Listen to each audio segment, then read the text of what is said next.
J'espère que vous allez bien. Je vous souhaite la bienvenue dans un nouvel épisode de podcast. Aujourd'hui, je ne suis pas toute seule puisqu'on accueille Aurélia. Merci beaucoup d'avoir accepté à nouveau mon invitation. Est-ce que tu vas bien? Bah, avec plaisir. Très bien. Et toi? Ouais, très bien, merci. Pour les gens qui ne le savent pas, on avait déjà enregistré un épisode de podcast ensemble. Pour ceux qui ne l'auraient pas entendu, est-ce que tu pourrais te représenter à nouveau, nous expliquer un peu qui tu es, quel est ton parcours et ton profil aujourd'hui d'entrepreneur? Yes, carrément. Donc, peut-être ceux qui ont déjà écouté le premier épisode. Donc, à la base, j'étais coach Instagram. Donc, moi, c'est Aurélia. Vraiment spécialisée pour les professionnels de la beauté, donc pour les prestataires de services. En début d'année, j'ai fait un twist du coup sur mon entreprise après à peu près, on va dire, un an et demi d'entrepreneuriat. Je me sentais plus forcément alignée. Je sentais que, je sais pas, j'avais pas la flamme du début et que j'avais besoin de changer. Il y avait plein de signes, au contraire, qui faisait que j'aurais dû le changer depuis longtemps, mais mieux vaut tard que jamais, comme on dit toujours. Et du coup, maintenant, je me repositionne en tant que coach chez TikTok. Donc, j'accompagne un peu, on va dire, tout type d'entrepreneurs pour le coup, en tout cas, tous ceux qui ont un business en ligne, puisque TikTok, c'est top pour ça, beaucoup moins du coup pour les entreprises locales, à part très, très grandes villes, parce que c'est pas la force forcément de TikTok. Donc, voilà un peu qui je suis, du coup, un an et demi d'entrepreneuriat, comme je disais. Du coup, on va parler de pivot, le mot qui fait peur à tous les entrepreneurs. Ok, oui. Ça fait peur plus d'un.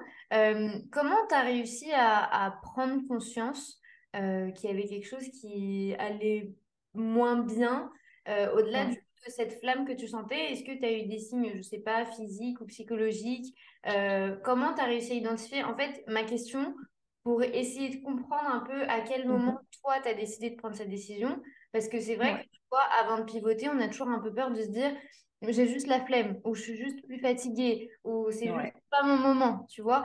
Comment toi, t'as fait carrément. pour comprendre un peu tout ce qui se passait autour de toi?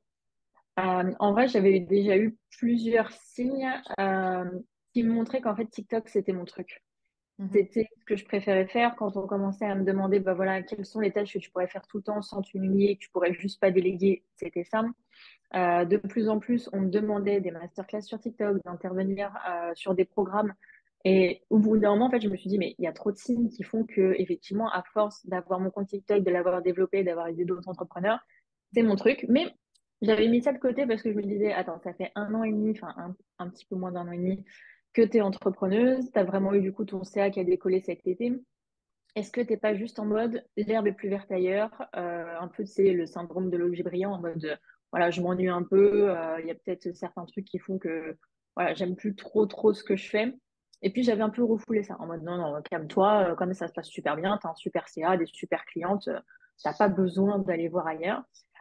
Et puis du coup j'ai commencé à pas mal me regarder sur tout ce que Aline proposait donc de The Bee Boost en mode bah voilà le plan média. Enfin, j'ai commencé à suivre une autre stratégie parce que je me sentais plus forcément autant alignée comme je te disais et j'avais pas forcément autant de résultats en début d'année. Alors j'avais un très bon CA dans tous les cas, mais pas autant. Et je sentais que tu sais j'avais parfois un peu la flemme de faire certains trucs, que je le faisais plus avec autant d'engouement. Et du coup, quand j'ai commencé à me poser, à me dire, OK, qu'est-ce que tu veux faire?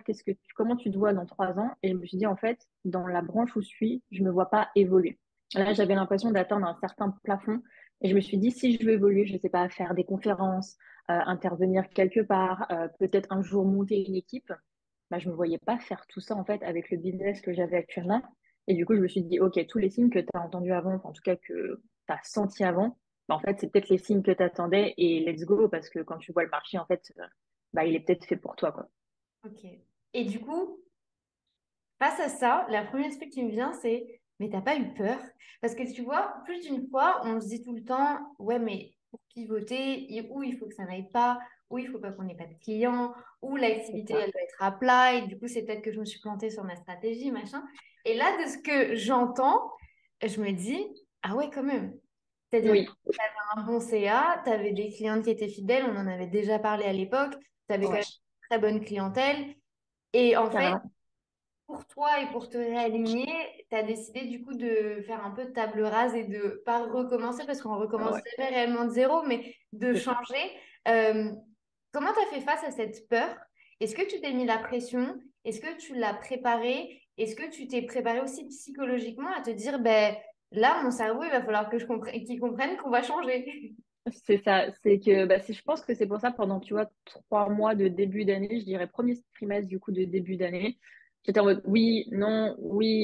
En fait, ça a toujours été un goal pour moi d'être mon propre patron. J'avais atteint mon Saint Graal qui était pour moi les 5 000 € de chiffre d'affaires, dont j'étais hyper fière. Tout tournait bien. C'est pour ça que je me disais non, en fait, tu le fais pas parce que là, tu vas ruiner ton truc alors qu'il tourne hyper bien. Mais plus je le faisais pas, plus je me sentais pas super bien, tu vois, le commencement de la flemme un peu de te lever, certaines clientes avec qui t'as pas forcément tous les résultats que tu veux et tout. Donc j'avais vachement entre guillemets, enfin, cette petite voix en mode non, tu te calmes. Donc ouais, carrément. Et puis surtout que quand tu refais un repositionnement, comme tu dis, tu pars pas de zéro, mais malgré tout, bah, la communauté que tu as construite sur les réseaux, elle est un peu différente. Bon, alors je suis pas à l'opposé non plus, j'en parlais déjà un petit peu de TikTok. Donc voilà, il y avait quand même des petits prémices, mais tu refais une nouvelle offre, tu refais un nouveau système bah, du coup de tunnel de vente. Tu refais du coup tout à plat. Forcément, tu sais que bah, le temps de twister entre les deux, ton chiffre d'affaires, forcément, il va descendre un petit peu. Donc, effectivement, il y avait toute cette peur et je me suis dit, si je le fais pas maintenant, je le ferai pas après. Par rapport au projet que j'ai du coup un peu plus perso, je me suis dit, c'est maintenant ou jamais. Autant le faire, voir ce que ça donne. Et de toute façon, si je le fais pas, je risque de regretter.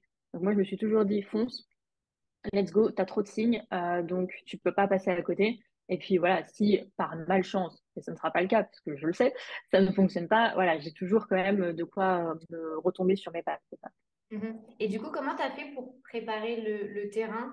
Parce que ben, je me doute que tu n'as pas pivoté comme ça du jour au lendemain. Il y a eu une préparation, il y a eu une méthodologie. Comment tu as fait pas à pas pour ben, y aller sereinement, en fait? Parce que, mine de rien, c'est un gros risque de se dire, ben, Ouais, je change. En fait, comme tu le disais, en fait, c'est pas que tu n'as jamais parlé de TikTok, c'est juste qu'en fait, tu t'es tellement beaucoup plus spécialisé que ton ouais, audience, en fait, elle va changer dans tous les cas. Et c'est ça. tant mieux, c'est ce qu'on attend. Mais du coup, quelle a été ta méthodologie petit à petit? Déjà, quand est-ce que tu as pris la décision? Et à Ouais. partir de quand tu t'es dit, OK, maintenant on met un plan d'attaque, on passe à l'action et on change tout. Ouais, je dirais que c'est bah, en gros pour en mars que j'ai commencé à avoir cette prise de conscience et je me suis dit, bah, je vais faire comme ce que j'ai toujours fait, mais en version plus plus. C'est-à-dire que oui, je connaissais très bien mes clientes idéales, mais j'ai décidé de le revoir autrement. Donc de plus pousser encore ça pour bah, comprendre ses besoins, aller beaucoup plus loin, parce que quand je me suis lancée la première fois, à la base, j'étais quand même plus community manager et finalement, j'ai basculé très rapidement dans le coaching Instagram parce que c'était des demandes, mais j'étais pas vraiment formée là-dessus. Donc mon premier programme, je l'ai fait un peu comme je le sentais en me disant ça potentiellement ça pourrait plaire, puis je le retouchais comme un petit peu tout le monde à chaque fois, à chaque nouvelle cliente. Là, je l'ai fait de façon beaucoup plus structurée, en me disant, OK, tu construis bien ton client idéal. Ensuite, tu construis bien le programme qui pourrait être vraiment adapté à lui. Tu vas faire une bêta-testeur pour voir si du coup, bah, ce type d'accompagnement, même s'il t'a dit que ça pouvait lui plaire, si c'est OK, le chemin client, voir du coup tout ce qu'on peut mettre en place. Et du coup, bah, après, forcément, une fois que tout ce qui était programme un petit peu était bien défini, les prix, tout ça, bah là, je me suis dit, OK, communication, comment je vais twister? Il va falloir que je reparte du début parce que là, du coup, j'avais construit une communauté qui avait compris, on va dire la plupart du temps, que Instagram, c'était bien pour leur business, qu'il fallait faire comme ça. Et du coup, je vais être obligée de refaire le chemin inverse pour que déjà les gens comprennent qu'il faut qu'ils intègrent TikTok à leur communication pour après avoir des résultats. Donc déjà, il faut qu'ils aient cette prise de conscience. Donc en fait, je me suis dit, bah voilà, là pour l'instant, et c'est toujours dans la période sur laquelle je suis, faut que je leur fasse prendre conscience du coup que TikTok, il faut qu'ils l'intègrent dans leur business, que ça peut leur apporter quelque chose, qu'il n'y a pas besoin d'avoir peur. Enfin bref, toutes les croyances qui sont là-dessus, pour ensuite bah, vraiment leur dire bah oui, tu peux atteindre tel objectif. Donc voilà, en fait, j'ai refait un peu ce que j'avais fait avant, méthodologie, mes versions plus, pour bah, en fait encore plus améliorer bah, mon expérience client et tout ce qui va autour, quoi. Ok. Et du coup, en termes là de résultats aujourd'hui, quand on parle, on est du coup au mois de mai. Vous l'écouterez beaucoup plus tard cet épisode, mais l'idée c'est d'avoir un peu une notion de combien de temps ça va te prendre. Est-ce que tu as réussi à retrouver les résultats que tu avais avant avec l'ancienne activité? Ou est-ce que tu sens que c'est en train de baisser un petit peu, mais sans panique, puisque tu sais qu'après ça va réaugmenter par la suite? Comment tu es au niveau des graphes, au niveau des chiffres, sans réellement me dire ta facturation, parce qu'honnêtement, Ouais. on s'en fiche. L'important ici, c'est de comprendre un peu les évolutions, et parce que, mine de rien, quand on pivote, l'une des grandes peurs qu'on a, c'est de se dire, mais en fait, je vais plus gagner d'argent. Mm. Les gens ne vont pas comprendre, je vais devoir me repositionner, ça va prendre du temps. Toi, Ouais. aujourd'hui, par rapport à ça, t'en es où? Alors moi, en toute transparence, forcément, j'ai un peu moins qu'avant et encore pas énormément non plus puisque j'ai gardé certaines choses. Je suis toujours coach dans un programme de community manager, ça ne change pas. Donc ça, bah voilà, je l'ai toujours. J'ai toujours certaines clientes en coaching avec qui je finis ou quoi que ce soit. Et en fait, la balance a été faite pour que quand je vais finir le coaching Instagram avec certaines clientes, je commence le programme bêta-testeur du coup avec les nouvelles personnes pour essayer d'avoir, excuse-moi, ce petit, bah, on va dire à peu près cette petite balance. Après, dans ma tête, de toute façon, j'étais en mode, je sais qu'au bout d'un moment, je vais avoir un peu moins. Alors, je vais pas avoir zéro non plus parce que j'ai réfléchi pour que j'ai quand même le minimum pour voilà, bien vivre, voilà, d'avoir tout ce qu'il me faut. Mais j'étais prête psychologiquement à avoir cette balance de transition, de me dire, bah oui, forcément, pendant peut-être 3 à 6 mois, tu vas gagner moins, mais c'est pour relancer du coup la machine, pour être plus aligné. Au bout d'un moment, c'est sûr qu'il faut faire des choix. Alors après, peut-être qu'en termes d'organisation, il y en a qui sont encore meilleurs que moi de se dire, bah, voilà, je garde ça comme client, je fais ci, je fais ça pour y arriver. Moi, voilà, je suis pas ce type d'entrepreneur, je suis plutôt ce type d'entrepreneur où j'y vais aussi à la cool. Enfin, c'est mon caractère, je peux pas être submergée de travail. Enfin, voilà, les 80 heures par semaine, ça me représente pas, c'est pas moi. Donc, je me suis dit, bah, voilà, soit tu travailles à mort et tu gardes le même chiffre d'affaires, soit tu sais que tu redescends un petit peu le truc, mais tu auras plus le temps de te focus bah, sur ton nouvel accompagnement, sur ta communication, mais ton chiffre d'affaires va descendre un petit peu. Voilà, moi, forcément, la balance, enfin, le choix, je l'ai vite fait. Après, chacun, bien sûr, travaille comme il veut. Là, à l'heure actuelle, je te dirais que tu vois, au niveau des réseaux sociaux, je sens que au bout de peut-être aller 2 mois, parce que j'ai pas lancé tout de suite ma nouvelle communication, le twist, c'est hyper bien fait, c'est hyper fluide. J'ai fait un nouveau compte TikTok qui fonctionne très très bien. Enfin voilà, tout est plutôt à l'équilibre. J'ai déjà de demandes, j'ai déjà tu vois, les plupart des personnes dans mon programme bêta-testeur. Donc c'est plutôt cool, sachant que j'ai pas encore tout mis en place. Tu vois, mon tunnel de vente n'est pas encore en place, ma newsletter non plus. Donc, je me dis que c'est hyper positif et je pense que voilà, aux alentours de septembre, octobre, limite, voilà, dernier trimestre de la fin de l'année, je pense que je repartirai sur un TA que j'avais et qui m'allait très très bien. Mhm. Et est-ce que tu sens, parce que du coup, quand je t'écoute, j'ai bien conscience qu'en fait, tu es finalement, je dirais, en train de créer le business qui te ressemble. Parce que tu disais, j'ai envie de dégager du temps, j'ai pas envie de passer 80 heures au travail, etc. Ouais. Est-ce que ce pivot a été aussi pensé par rapport à ça? C'est bien au-delà de l'argent, parce que généralement, un pivot, ça peut également être fait pour soi et pour son rythme de vie et pour Mm. la vie aussi qu'on a envie de construire. Est-ce que ça a été un choix que tu as fait aussi en fonction de ça, ou c'était vraiment la flamme, tu la ressentais plus, quoi? Je pense qu'il y avait un peu des deux. Tu vois, un truc qui me frustrait beaucoup, alors je pense que c'était moi aussi qui me mettais des barrières, c'est que dans mon accompagnement sur les pros de la beauté, j'avais pas forcément fait d'accompagnement de groupe parce que j'ai travaillé plusieurs années dans la beauté, je sais comment peuvent être certaines filles et j'avais pas envie d'avoir ce côté un peu jalousie, parfois un peu harpie. Mhm. Chose que, au contraire, je veux totalement développer sur TikTok. Je veux faire que du groupe. Enfin, voilà, il y aura forcément du consulting et du community management dans mes offres, mais mon offre principale, ce sera un accompagnement de groupe. Et ça, je l'ai vraiment précisé dès le début. Parce que j'ai envie d'avoir ce côté, bah, on se lance des challenges, on est motivé, il y a beaucoup de bienveillance, de partage. Et ça, j'en avais besoin. Et du coup, je le ressentais, je pense, un peu moins dans mon premier business, en tout cas dans mon premier positionnement. Et dès que tu vois, je me suis lancée, je me dis, OK, tout de suite, coaching, parce que ça me ressemble, c'est ma méthodologie, c'est ma façon préférée de travailler, mais de groupe, parce que en termes de temps, effectivement, bah, moi, ça me dégage aussi du temps en termes aussi de juste de vibes, tu vois, de good vibes et tout, ça me ressemble beaucoup plus aussi. Et du coup, effectivement, je pense que ça a été un peu l'iceberg en mode au début, je l'ai fait parce qu'effectivement, c'était plus la flamme. Mais après, quand je me suis dit, waouh, tout ce que je suis en train de mettre en place, ça me ressemble tellement Mhm. que je pense que c'était la partie inconsciente que j'avais pas et je me suis dit, en fait, je vais développer, quoi. Ouais. Et est-ce que tu as réussi à rentabiliser, je dirais, c'est vraiment pas le bon terme, donc vous m'excuserez, mais est-ce que tu as réussi à reprendre quand même quelques clients que tu avais avant du service de la beauté vers TikTok, ou est-ce que c'est un vase communicant que tu n'as pas souhaité faire, ou même que ça rendait le truc trop compliqué, et du coup vraiment tu es vraiment reparti de 0-0, ou tu as quand même essayé de rentabiliser un peu ce que tu avais aussi déjà développé avant avec ton audience et avec ta clientèle? Alors, je dirais 50-50. Pourquoi? Parce que la plupart des clientes, comme c'était beaucoup des prothésistes ongulaires, techniciennes de cils, on est quand même dans du local. Donc, ça leur correspondait pas forcément, même si il y en a beaucoup qui aiment bien quand même suivre ce que je fais sur TikTok, qui s'intéressent, qui ont envie de le développer. Mais en toute honnêteté, moi, je leur dirais pas forcément de se mettre à 100% dessus parce que en termes de résultats slash effort, voilà, il n'y a pas peut-être le bon ratio. Ouais. Mais j'en ai certaines, par exemple, qui visaient bah, certains produits en ligne comme des press on nails, qui vendaient des produits cosmétiques ou des choses comme ça, où là, oui, carrément, il y en a deux, trois, tu vois, une là que je vais gérer vraiment en CM, qui va me servir aussi un peu de vitrine sur TikTok pour du coup bah, la faire décoller. Il y en a une autre qui va rejoindre du coup mon programme de bêta-testeur. Donc il y en a certaines, je dirais oui, d'autres pas forcément. Et de toute façon, je le vois en ce moment, tu vois, sur mon compte Instagram, c'est que ça tourne beaucoup.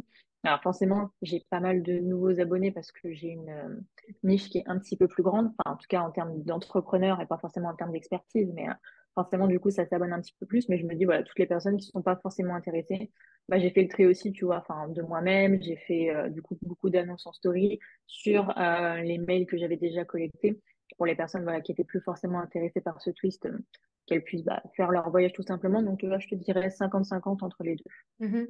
Et qu'est-ce que tu conseillerais du coup aux gens qui aujourd'hui ressentent le besoin ou l'envie de faire un pivot? Parce que c'est vrai que, en fait, mine de rien, quand on regarde un peu la sphère, c'est vrai qu'en 2023, il y a quand même pas mal de gens qui ont fait ce pivot-là. Je pense que c'est aussi parce qu'on nous a tellement dit, il faut faire ci, il faut faire ça, il faut faire comme Mm. ça, il faut faire comme ça, qu'en fait, on a plus développé notre business pour les autres que pour soi-même. Et en fait, Ouais. petit à petit, du coup, on se rend compte qu'il y a plein de choses qui ne nous correspondent pas ou qui ne nous vont pas. C'est aussi pour ça que je te posais la question par rapport à ta vie, ton quotidien et le business que tu avais Ouais. réellement envie de monter. Quels seraient, toi, les conseils que tu donnerais à une personne qui nous écoute et qui ressent ce blocage de j'ai plus cette flamme, je vibre plus trop avec mon business et j'ai envie de continuer, j'ai envie de changer, mais je sais pas comment faire. Ouais. Je pense que déjà, la bonne question à se poser, et heureusement que je me le suis posée, c'est est-ce que c'est pas juste une lubie? Est-ce que vraiment déjà tu as poussé le truc à fond? Parce que j'en vois beaucoup, tu vois, je pense à ceux que j'accompagne en tant que CM dans un programme, qui vont se mettre sur une niche, un mois après ils vont changer, puis 2 semaines après ils vont changer parce qu'ils n'ont pas les résultats. Mais déjà, enfin voilà, il faut vraiment pousser le truc pour voir s'il y a des résultats ou pas. C'est pas en 2, 3 mois qu'on a des résultats dans son business. Enfin, après, certains, oui, peut-être. Moi, je pense que voilà, pour avoir un business vraiment qui commence à tourner, il faut attendre voilà, les 6 premiers mois pour voir bah, la communication, comment elle prend, tout ce qu'on a mis en place, le ratio du coup bah, prospect, rendez-vous signé, des choses comme ça par exemple, ou produits en ligne vendus. Mhm. Donc déjà, être bien sûr d'avoir un peu saigné cette première niche ou ce premier business pour se dire, OK, effectivement, soit je suis plus alignée et là c'est totalement OK, soit bah, finalement, voilà, j'ai tout essayé, j'ai pas les résultats que je veux, je vais me repositionner. Là, je pense que du coup, ça aura été fait d'une façon réfléchie. Après, si c'est plus en termes de j'ai peur bah, du coup de perdre du chiffre d'affaires, j'ai peur que les personnes ne suivent pas, bah, j'ai peur. Ouais, on aura toujours cette peur. Hein. De toute façon, on a peur de tout, que ce soit des trucs normaux ou pas normaux. Enfin, voilà, on peut pas stopper cette peur. C'est juste au bout d'un moment, il faut se poser la bonne question. Et moi, ça a été un peu tout mon quotidien d'entrepreneur à chaque fois. Est-ce que je laisse la peur me guider ou est-ce que si ce truc m'anime vraiment, j'y vais? Bah, moi, au bout d'un moment, j'en ai marre d'avoir peur. J'ai eu peur toute ma vie. Voilà, je pense que s'il y a certaines personnes qui me connaissent, j'ai été beaucoup dans la peur, harcèlement scolaire et tout. Moi, la peur, au bout d'un moment, j'en ai ras la cacahuète.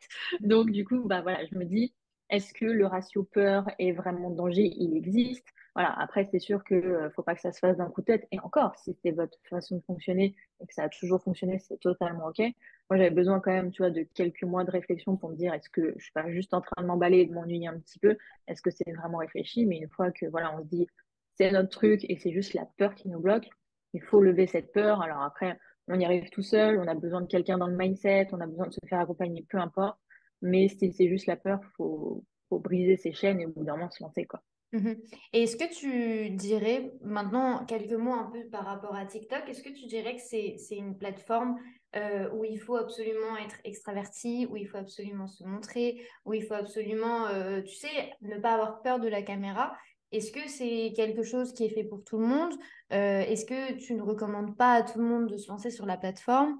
Comment ça se passe un peu et comment toi, tu as fait ce schéma-là? Parce que du coup, toi, ça fait quand même un petit moment maintenant que tu as un compte TikTok qui d'ailleurs Ouais. est génial. Moi, je suis allée regarder quand même quelques vidéos et je trouve qu'il est vraiment trop bien. Euh, Comment tu as fait pour te lancer par rapport à ça? Et est-ce que tu as vite compris, vite entre guillemets, mais que ça pouvait devenir réellement un truc qui allait te faire vivre au quotidien quand tu t'es lancé, quoi. Ouais, alors pour y être ou pas, j'ai envie de dire, la peur de la critique, la peur de la face caméra, Ça, on les aura toujours et c'est du coup quelque chose que moi-même je débloque à l'intérieur de mon programme, qui est un peu le module zéro, avec quelqu'un du coup qui fait du mindset pour dire en fait cette peur, bah, elle est juste dans ta tête. Il faut pas penser que TikTok, mais c'est ce qu'on entend aussi beaucoup, donc c'est normal que les gens pensent ça.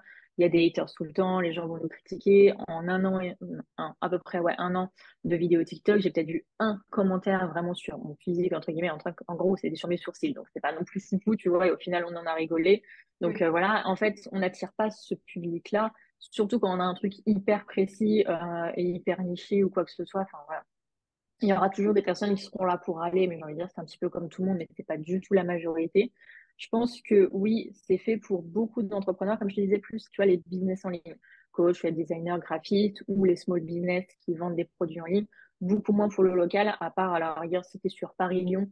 Bon, là, pourquoi pas, mais j'irai pas en tout cas mettre toute mon énergie sur TikTok pour quelqu'un qui habite, par exemple, je sais pas, à La Rochelle, tu vois, c'est une grande ville, mais pas assez grande, en tout cas, je pense, pour le public de TikTok. Après, pour moi, même si tu as peur en général de te montrer ou quoi que ce soit, ça ne doit pas t'arrêter. Enfin, si tu sais qu'il y a énormément de bénéfices derrière à être sur TikTok, si tu sais que tu peux générer du chiffre d'affaires ou autre en fonction de tes objectifs, ça ne devrait pas forcément t'arrêter. Après, on n'est pas non plus obligé de se montrer sur TikTok. Il y en a plein qui vont montrer leur small business en général, mais c'est un petit peu comme tout dans l'entrepreneuriat. Forcément, quand tu commences un peu à te montrer, un peu à parler de toi, les gens créent du lien, ils achètent plus facilement aussi chez toi. Donc, voilà, c'est un peu donnant-donnant aussi. Il faut pas croire que voilà, quand tu as un univers très spécifique, tu trouves pas. Moi, je suis une grosse gameuse, je suis une meuf, je joue aux jeux vidéo. Ça m'a pas empêché d'attirer des personnes, même des personnes qui sont cool de cet univers-là, mais juste qui aiment bien ma personnalité ou autre chose chez moi. Donc, faut pas avoir peur de ça, bien au contraire. Et après, pour TikTok, en vrai, quand moi je me suis lancée parce que j'avais déjà un compte perso, donc voilà, je connaissais un petit peu, on va dire, l'interface, des choses comme ça. Mais je me suis lancée comme ce que je vous dis de ne pas faire, c'est-à-dire en mode YOLO. J'avais zéro stratégie, je savais pas trop le rythme qu'il fallait avoir, je tâtonnais un peu.